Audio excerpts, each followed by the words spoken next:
Aujourd'hui, je vais vous présenter les différentes séances que j'utilise pour faire progresser mes athlètes en trail. Que vous soyez débutant ou confirmé, ces séances peuvent vous permettre d'évoluer et de progresser dans votre pratique sportive. On attaque tout de suite avec la première séance. C'est la séance de base, c'est les sorties à faible intensité ou les sorties trail classiques que vous allez faire. On va chercher à travailler notre endurance et on va profiter de la nature et du paysage. Ici, il n'y a pas de chrono, pas de pression.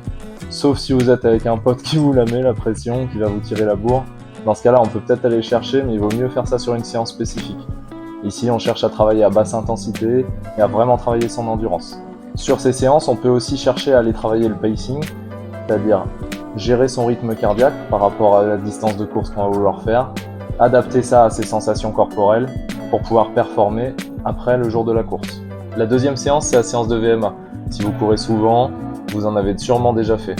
C'est la vitesse maximale qu'on va pouvoir tenir entre 3 et 9 minutes, c'est notre cylindrée. Ce qui est intéressant pour un trailer avec la VMA, c'est que plus la VMA est haute, plus le pourcentage d'effort à une vitesse donnée est faible. C'est-à-dire qu'un mec qui a une grosse VMA, même à une vitesse élevée, il va être confort. Le tout, c'est de développer une allure rapide et une meilleure économie de course. La troisième séance, c'est la séance de PMA, ou vitesse ascensionnelle. En gros, le but, c'est d'aller vite dans une montée. Plus on est capable de monter vite, moins quand on va aller vite, on fera un effort important. Donc le principe, même travail que sur une séance de VMA, sauf que là, on va être en côte pour développer notre puissance spécifique. Jusqu'ici, si vous êtes pratiquant régulier, vous connaissez les 3 premières séances que je vous ai présentées. C'est les séances incontournables pour progresser. Mais ce n'est pas les seules séances. Maintenant, on passe un cap. Je vais vous présenter des séances moins connues et pratiquées, même si elles peuvent vous apporter beaucoup. Si vous voulez de nouvelles façons de travailler pour changer votre routine, restez bien avec moi, on attaque la suite. La suite, c'est l'autre versant de la troisième séance. Quand on monte, il faut souvent descendre derrière. Et descendre, au final, ça pique. Plus on avance, et plus c'est casse-pattes. Le but de la séance de descente, c'est de créer de la vitesse et de la résistance en descente. Donc on enchaîne, comme si on faisait une séance de fractionné, sauf que là, c'est une séance de fractionné vraiment en descente, pour développer sa résistance, sa technique. Certains prennent même les télécabines pour enchaîner seulement un gros volume de descente. Ça nous fait une bonne transition vers la séance 4. Si vous avez déjà fait des courses ou que vous avez fait de grosses sorties, vous avez déjà eu cette sensation horrible de jambes coupées et qui ne marchent plus avant de relancer dans une côte. La séance montée-descente, elle va permettre, en répétant ces efforts spécifiques, de s'habituer et d'avoir une meilleure relance derrière dans les côtes. Les différentes variantes de cette séance, on peut jouer sur la durée des segments, sur la pente, la technicité, mais aussi sur l'intensité. La cinquième séance, c'est la séance technique. Parce que courir sans réfléchir, des fois, c'est pas mal pour se vider la tête.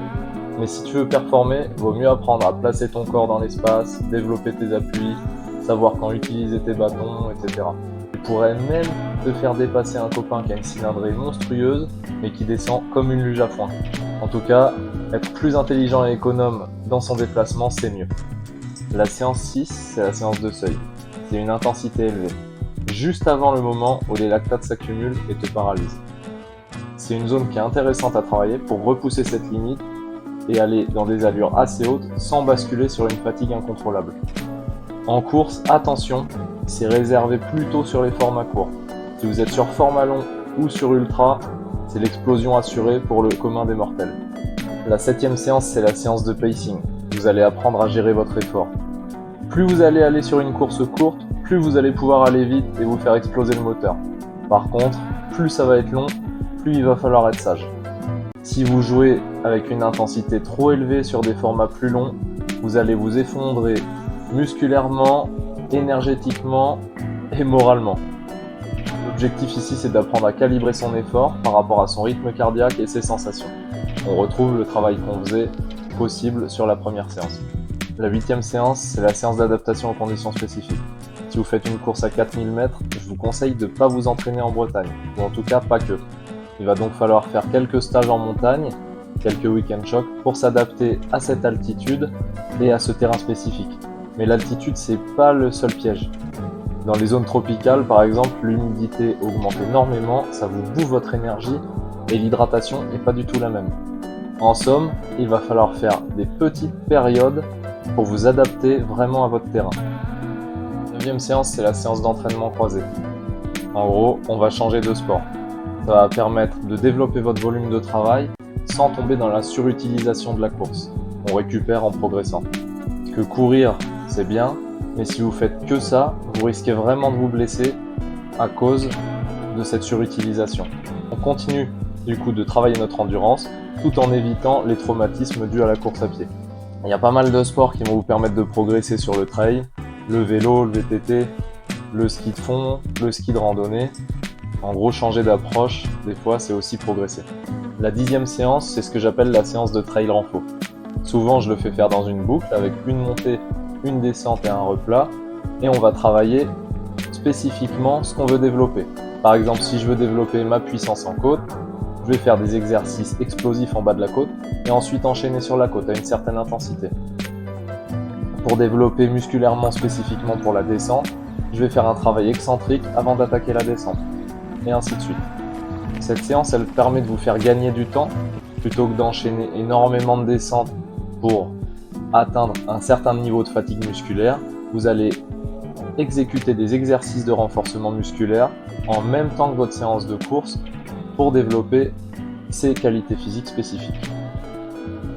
C'est une séance très intéressante pour les personnes qui n'habitent pas en montagne, car 30 mètres de dénivelé peuvent déjà vous faire bien bosser. 11e séance, peut-être ma préférée et la plus détestée des trailers en général, mais qui est très efficace, c'est la séance de renforcement musculaire. Steve House, dans son livre coécrit avec Kilian Jornet, le dit très bien. Les seules personnes qui détestent les fentes sont celles qui n'en ont jamais fait assez pour découvrir ce que les jambes solides peuvent accomplir sur les chemins. Une citation qui illustre l'importance des exercices de renforcement musculaire pour le trail. Ces séances de renfo, elles peuvent vous permettre de travailler un grand panel de qualités physiques. Puissance, force, endurance musculaire, stabilité, ou tout ce qui a trait à la réduction des blessures. Ça va vous permettre de progresser en bonne santé, en vous musclant les muscles profonds, travaillant votre posture et vos déséquilibres. Toutes ces séances permettent de travailler les différentes qualités physiques dont nous avons besoin pour progresser et performer en trail. Si vous avez aimé cette vidéo, laissez-moi un like. Si vous voulez que je développe chacune de ces séances plus en détail, laissez-moi un commentaire. Je vous souhaite une bonne sortie ou une bonne saison de course. À bientôt.